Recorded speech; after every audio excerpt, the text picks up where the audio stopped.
Hello, it's Orit crew here. I'm just going to give Facebook a minute to actually catch up here with my live stream. And I'm sharing this, I'm doing this live here on my public profile. And I am going to share it right now in my free group, The Lasting Love Movement. So if you want to comment or ask questions in a private group, I recommend joining us over there. It is an amazing group. And it's a safe private space where you can contribute. But feel free to comment below here on the public video if you feel comfortable. All right, so I am gonna start answering these questions. We got like 6 questions yesterday in the Lasting Love Movement, and I'm like, all right, here we go. Let's answer these. They're so good. So the first question is, how do you bring spark into a relationship when things are going smoothly with your current healthy partner, but you have a history of having passion stem from trauma bonding? So good, because if you've had a history of dramatic and traumatic relationships, you've probably been in that cycle of like, ooh, things are really fiery and exciting, and maybe you just fought and then you had makeup sex and it was so good, right? And then things kind of go back in that relationship, and then things are tense and fiery again. And so when you're used to that cycle in old, unhealthy, traumatic relationships, it can feel really hard to feel that excitement happen in current healthy ones. And not because, there's actually a scientific reason behind this, which we'll get into. So when you have been in traumatic relationships, every time there was something like that passion or that anger or that fear, it's all stemmed in fear. It brings your nervous system into a sympathetic response, usually when you feel that activation. We actually call it mobilization. And so this mobilization is what creates this fire, this spark, and it feels really good. Like it feels really alive. But of course, as you know, in traumatic or abusive relationships, that doesn't last. And so it could feel like sex is really boring now. There's not much excitement. There's not much passion. And because your nervous system is now adapted to only being able to get into that exciting phase or that excitement, feeling that in your body when there is danger, because the danger is what drove you into that fear. Fear is what drove you into that excitement alive place. Again, it's not healthy. It wasn't healthy, but that's what your nervous system is used to. So now in a calm, safe, healthy relationship, it's just like, I need the fire, I need the fight, I need the anger, I need the tension to really feel the passion. And that's how you feel now, but you actually don't need that. You need to rewire your nervous system in a way where the baseline of what feels like passion is not based out of fear, or it's not triggered by fear. You can actually, so when I said it's a mobilization phase, or a mobilization in your body, there's mobilization with fear. And that's what you had felt a lot in this previous or multiple previous traumatic relationships. But your body, your nervous system can also be in mobilization without fear.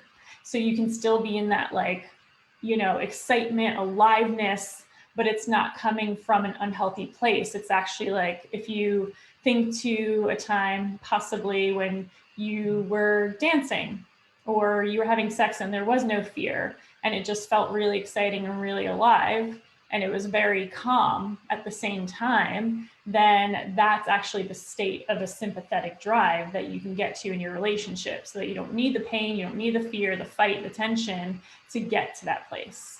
And one of the reasons why people cannot seem to achieve this is because they're following the wrong advice. They're doing the wrong things to heal their trauma and rewire their nervous system. There are many well-intentioned coaches and healers out there, but they are giving harmful advice. So something, for example, that not even trauma healers will say, but is common advice that people will give to each other that is harmful is, okay, if you're angry, go for a really hard run, punch a pillow, right? Just get it out.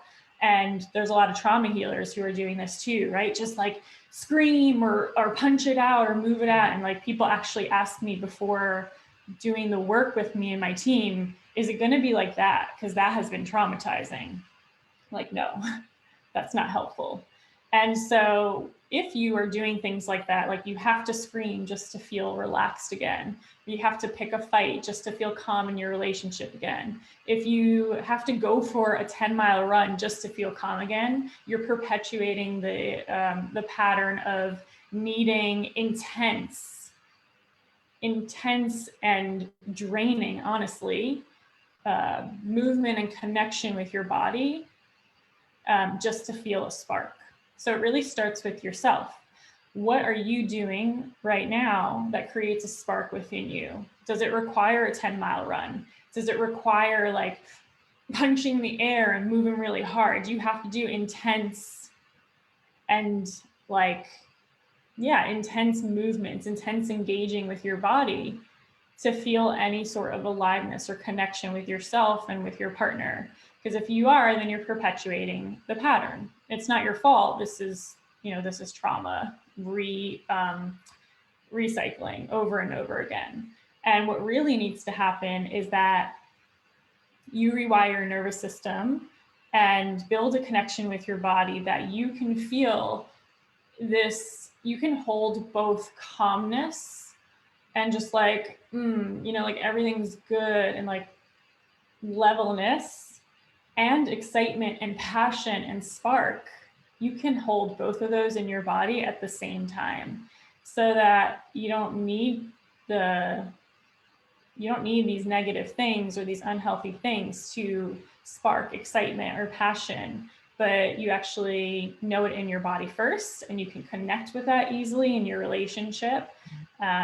When you socialize, when you interact, I use the word socialize because I'm thinking of Stephen Porges' social engagements, the way he talks about the social engagement system. But basically when you interact with your partner, when you're connecting with your partner, it feels like really alive and doesn't mean that every time you interact with your partner, it has to be sparks flying, but you and your body feel this alive connection, this passion, because you feel it so deeply with yourself first. And if you're in a trauma pattern right now where it's like the only thing that can help you feel passion is something fear-based or going for that 10-mile run, like amping your body to such an intense place only to be able to feel that, then again, you're just repeating the trauma pattern. And you have to learn in your body, in your nervous system, how to basically rewire and readapt to, being in this place where like things feel really, you feel the fire from the simplest things, from the most, boring things, right? There's so many boring things that I feel like my partner and I do today because, the pandemic's actually still happening and we have a 9-month-old. But I still feel this spark together. It still feels alive, even though we're not really doing anything. So that's where you want to get to. If you want to learn more about that, in the next question, I'm gonna go a little bit deeper into some of the things that need to happen to rewire your nervous system. But also, I have a whole training on this called Wired for Love. It's free and it takes you through exactly what needs to happen in order to rewire your nervous system to have this healthy, lasting, and exciting love. Okay. Let me know if you have any questions so far in the comments. I will answer them. Hopefully I'll see them live. So the second question is, how do I stop living in fear every day that my partner will leave me? I just want to relax and enjoy my relationship. Yeah, and I get this on a personal level too, because I used to be there. And I'm going to actually share my screen. If you joined one of my, I don't know, I did a live last week. I can't remember what I called it, but I shared this same diagram, but I feel the need to share it again because there were comments that were so well-intentioned to help this person out with her question that still I read them and I'm like, yeah, that's what people used to tell me. And the more I heard it, the more it frustrated me because it made me feel broken and like I was damaged because, people would say, just change your thought around it. Just rewire your thought around it. And I'd be like, well, I've been in talk therapy for many years. It was cognitive behavioral therapy. It was all about changing the thought to change the behavior. And I'm still sabotaging my relationship because I'm so afraid my partner is going to leave me. And someone said, you have to do it. It does work, but you have to catch yourself every time in order for it to keep working. And that's not sustainable. That's not lasting change. That's a tool that you have to use every single time. And I know my clients who have done Let Love In, these thoughts before doing the work together, they had come in every second. So if every second you have to do that, that is so draining. And it's not a realistic, sustainable long-term solution. One, because it's tiring, and two, because even if you get really good at your mind, with your mind quieting down or changing those thoughts, it doesn't actually heal your trauma. This is how people get sick, because they think in their mind everything's okay. I'm actually, no, I'm feeling fine, I'm feeling safe, all that. And then what's actually happening in the body with where the unresolved trauma is stored is that these danger signals, these threats are still being registered. Bessel van der Kolk talks about this in his book, The Body Keeps the Score. The body still registers danger and it increases cortisol and it weakens the immune system. And this is how people get sick from unresolved trauma. And I do not suggest that piece of advice right now, right? If you're really struggling, if you're having intrusive, uncontrollable thoughts about your partner leaving you every day, changing your thoughts or trying to, it's probably not going to work for most people with unresolved trauma in the body. It's not going to work, and it could potentially make you sick. So I'm going to share this graphic and show you a little bit more why. I hope I get this right. Actually, let me check Facebook to see if that's what you can see. Let me know in the comments if you see the image of the brain, please. Oh, okay, I see it. So here we go. What the thoughts of my partner's going to leave me every day, the thoughts that are happening every day, like my partner's going to leave me, something bad's going to happen. And then even the attempt to change those thoughts, that would be happening through your prefrontal cortex, your higher brain, where we process language, thoughts, decisions, all the verbal stuff. So in here is where you talk in therapy. Here is where you will say, no, my partner is here to stay. My partner loves me. I'm worthy of this love, right? All the words. However, it doesn't work as an actual solution to healing the trauma that is stemming this anxiety, because this is the same part of the brain that goes offline when you experience trauma. So you don't store the trauma in words, and you can't speak to your trauma in words, aka you can't heal your trauma in words. This is where all the stuff is going on, the fight or flight, the freeze responses, the intrusive thoughts, the anxiety that you feel in your body, because this is where trauma is stored, because the higher functioning brain goes offline.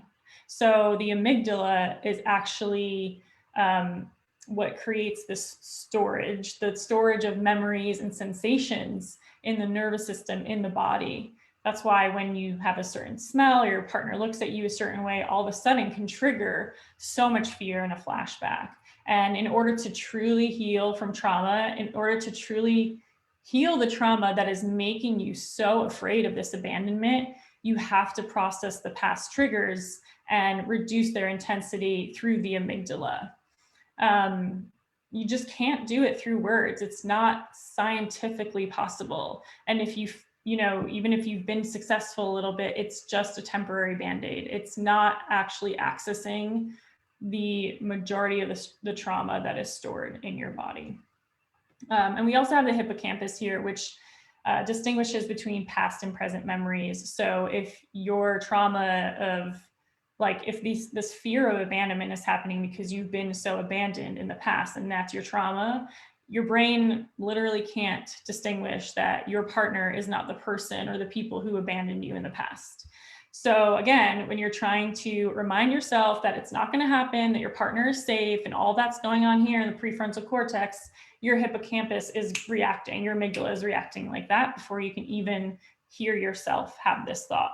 And you can't actually know, right? You can't logically trick yourself into being like, no, this is my partner here, because your body just reacts in a survival mechanism. That's like our number one reason for being on this earth as humans, is to survive. So that's gonna win over anything else.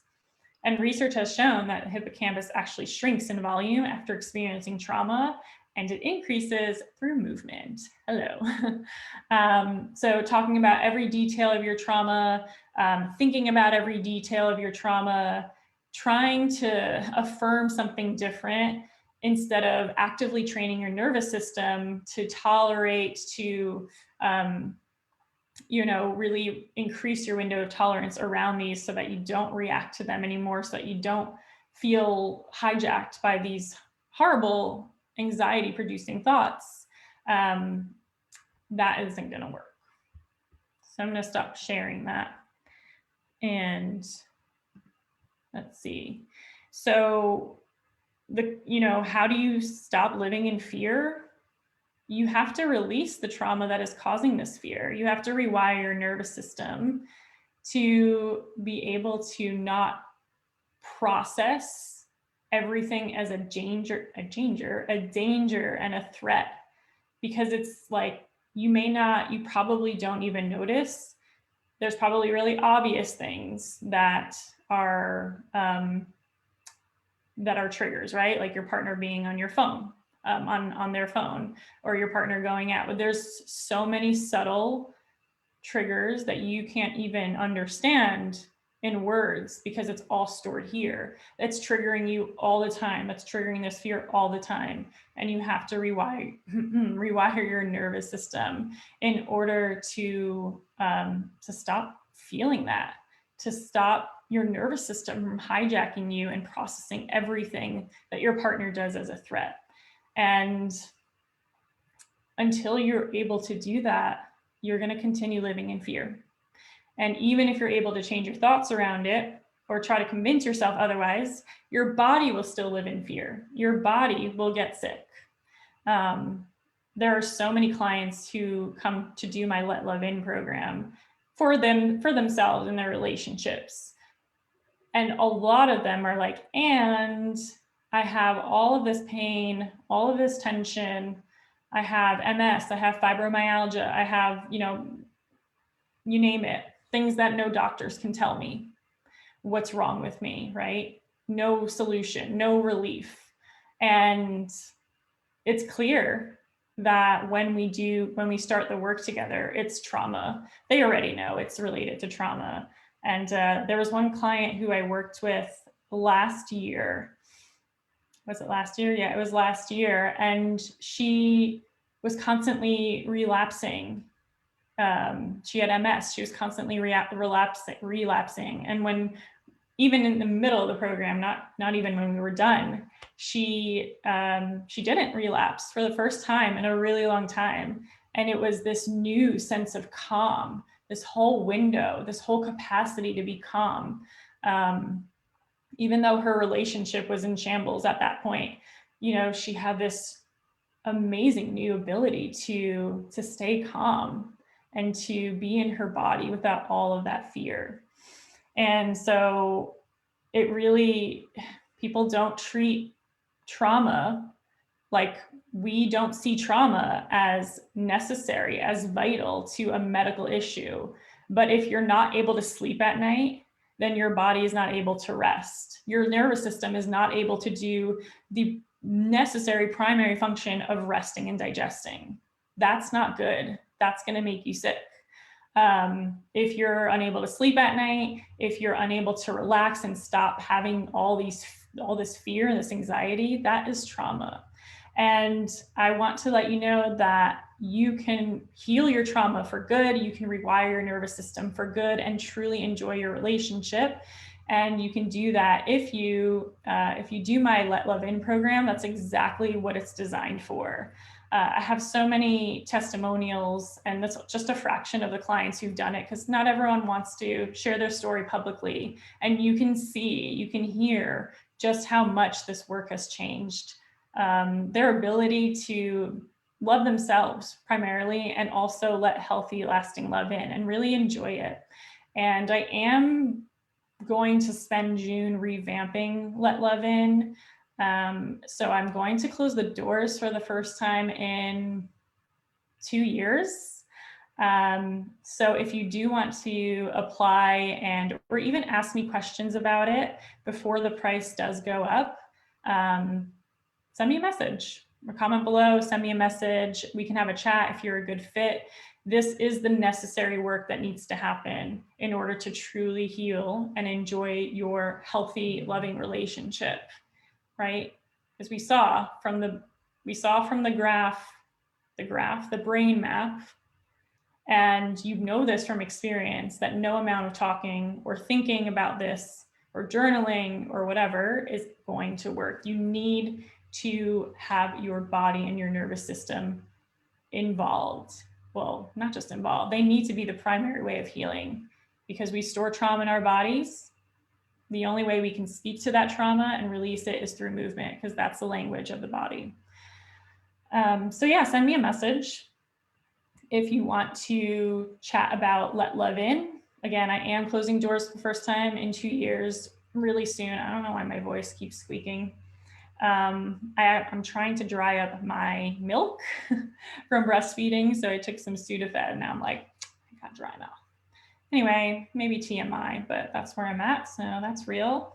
Yeah, so send me a message if you want to chat about Let Love In, see if it's the right fit for you before doors close and the price goes up for the next time I do my revamp and relaunch in June, or actually in July.